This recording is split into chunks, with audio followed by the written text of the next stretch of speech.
Top 5 upcoming FNAF fan games for 2025. Let's get into it.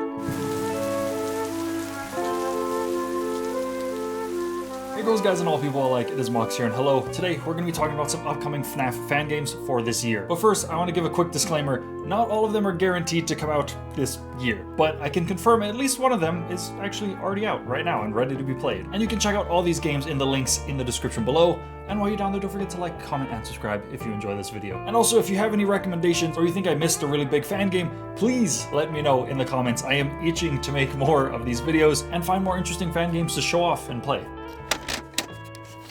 Starting off with a game I talked a bit about in a previous video, the FNAF movie game is a fan game that aims to deliver a classic FNAF experience while staying faithful to the visuals and story of the FNAF movie universe. And it's all made by the amazing people over at Real Time Studio. You should know I have mad respect for all of them over there and have a lot of faith in their game making abilities. FNAF in Real Time was a lot of fun to play, and this game just looks phenomenal. As far as the story goes, like I mentioned earlier, this game is meant to stay faithful to the FNAF movie universe, and the game jolt states that it takes place in the FNAF movie timeline. But I am curious just how faithful they're planning to be, especially considering the actual trailer we got back in December, which stated it takes place in the FNAF in Real Time universe. We only have so much to go off of right now, but I assume we won't be playing as Josh Hutcherson's Mike Schmidt, but maybe we'll be playing as a previous security guard before the events of the movie. I am very curious if both the movie universe and the Real Time universe will be canon in this game, or if I'm just missing some info here. If you happen to know, please let me know down in the comments below. That would be greatly appreciated. The gameplay for the FNAF movie game seems to be a mix of the original FNAF gameplay, where we'll be watching security cameras for any animatronics roaming around where they shouldn't be, and free roam movement, allowing the player to walk around the office and interact with things like the circuit breaker. I'm not entirely sure if we'll be shutting our office door to avoid death by animatronic,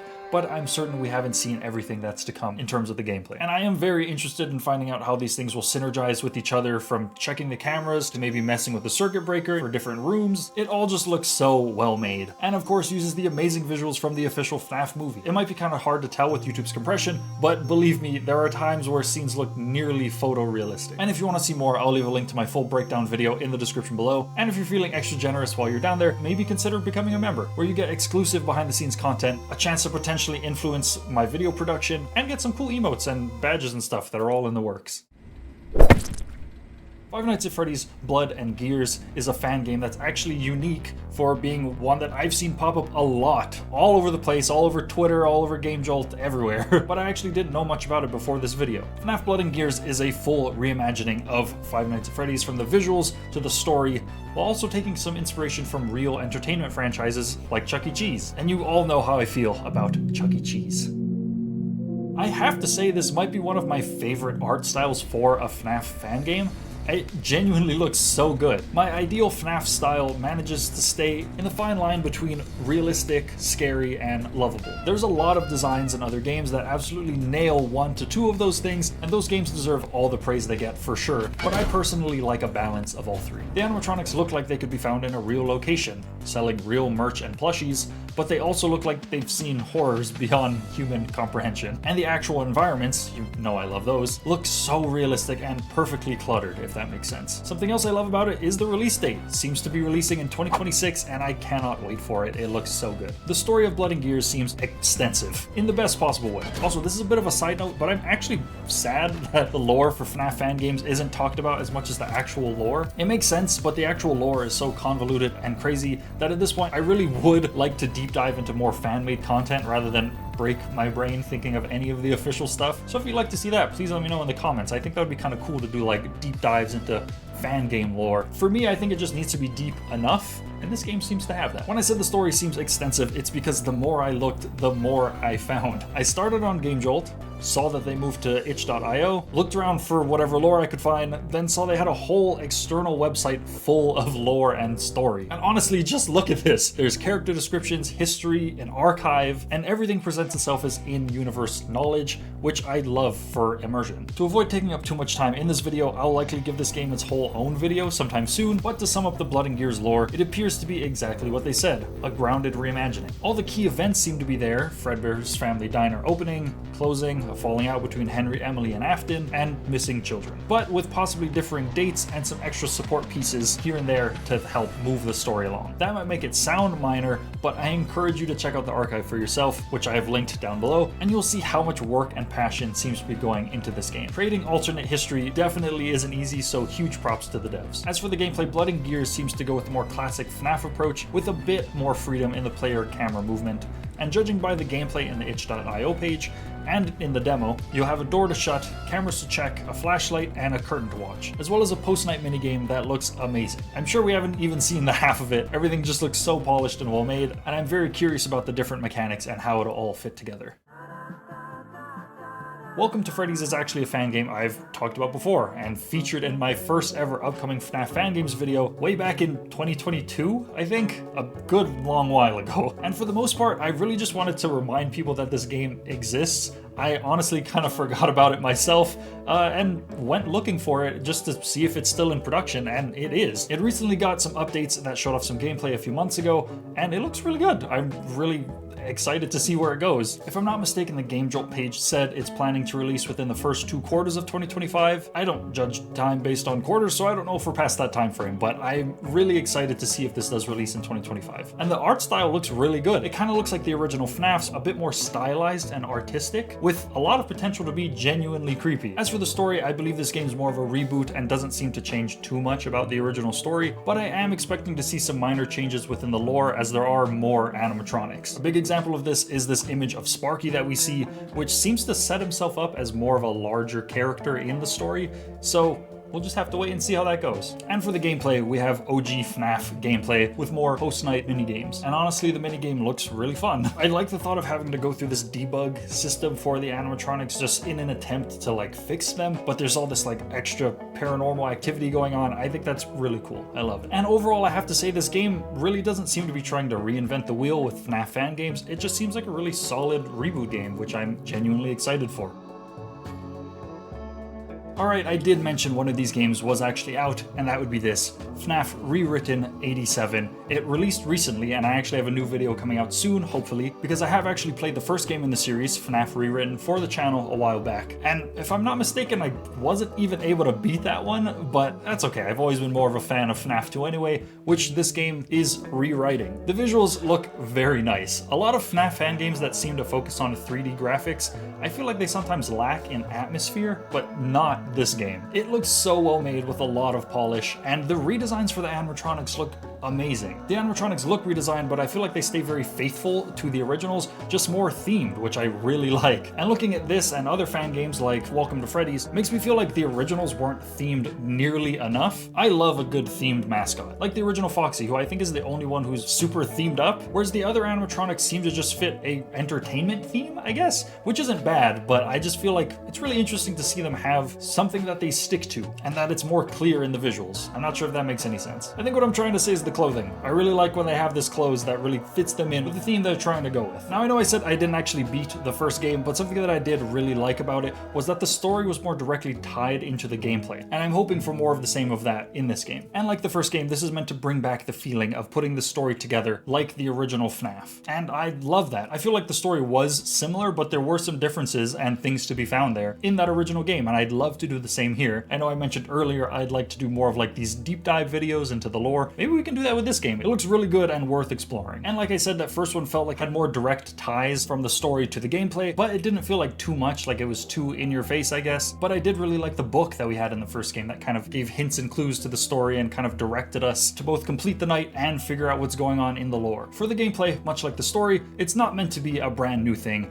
but a new way to experience the original games that we love. And it seems to be just that. It seems like an enhanced version of FNAF 2, where you have lights, the masks, cameras, the puppet seems to be in there as well. All things that I absolutely love. FNAF 2 is one of my favorite FNAF games of all time. I've mentioned this probably too many times, honestly, but I love the visuals of it, and the gameplay was really, really fun. So if this can enhance that in any way, I'm all on board. But I will say there does seem to be some potential free roam sections, which I'm very interested in, and I'm not sure if those are more for like cutscenes, or if we as the player will actually get to walk around the location. That would be really cool for maybe pre and post night things, but I'm not gonna lie, I'm not the biggest fan of free roam FNAF games, but like a little in between I'd really like. And the mini games, which was my favorite part of the original FNAF, make a comeback in this one, looking absolutely phenomenal. I'm always a big fan of that 8-bit art style, and if we can get any lore and story from those mini games, even better. Speaking of mini games, I actually have my Exploring FNAF's mini games in production right now, so if you're excited, make sure you subscribe below so you can stay tuned. Okay, before we get into the last fan game, I wanted to give an honorable mention to Weekend at O'Malley's, which is actually not labeled as a fan game, but is said to be inspired by FNAF,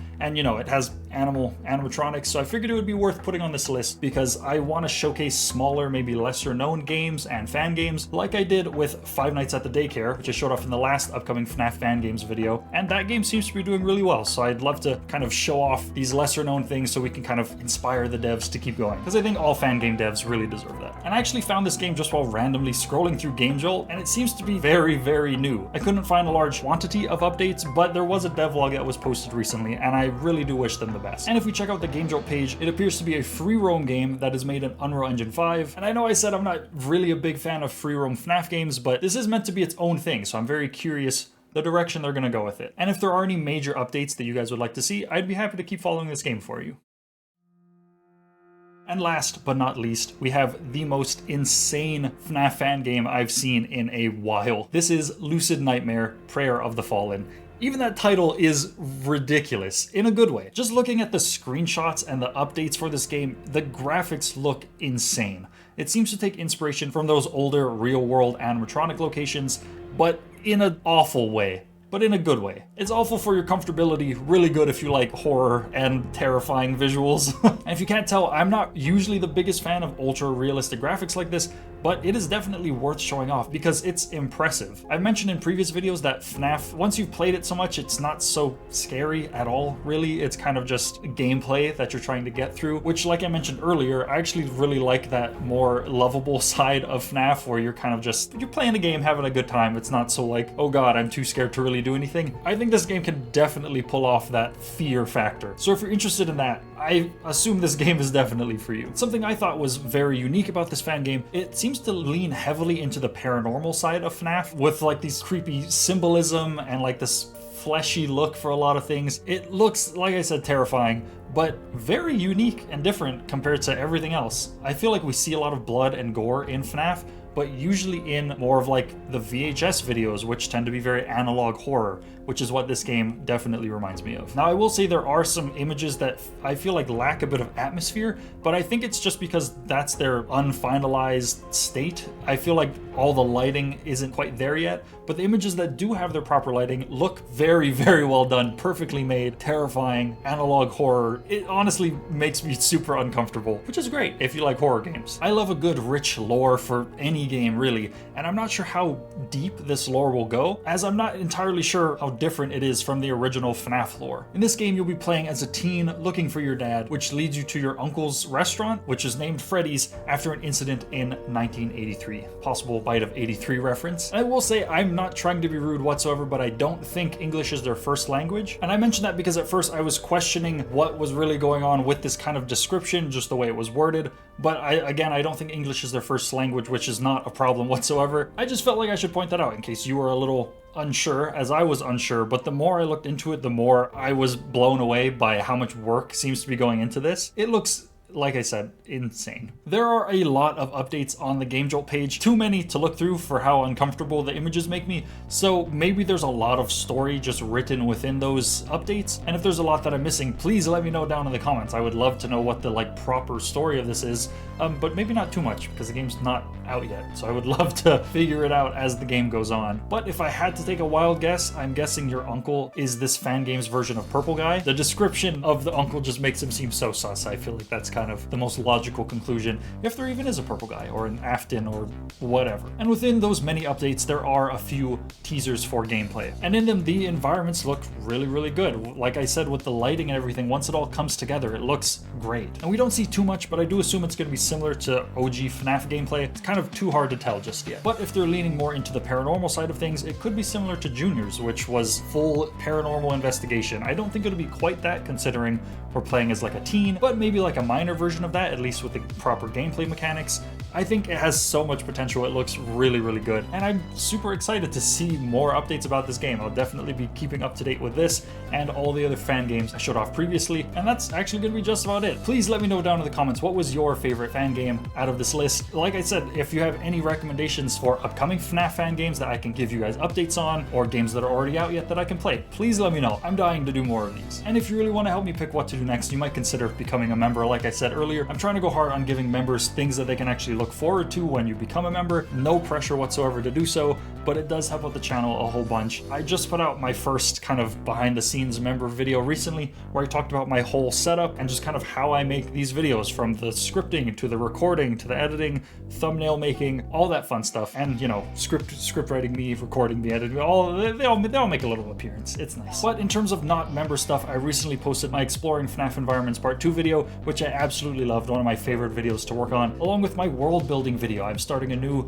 world building project called The Grey Veil, which is more of a dark medieval fantasy thing that I'm really excited to make. It's all about a custom world that I'm working on, where I'm going to try and do some artwork for it. I'm not the best artist, but we're going to try. And I'm also making a custom TTRPG system, so something like D&D, Call of Cthulhu, stuff like that. Super fun. Really excited to work on that stuff. That's going to be just about it. Thank you all so much for watching. Don't forget to like, comment, and subscribe if you enjoyed this. Stay tuned for more, and I will see you all in the next one. Goodbye.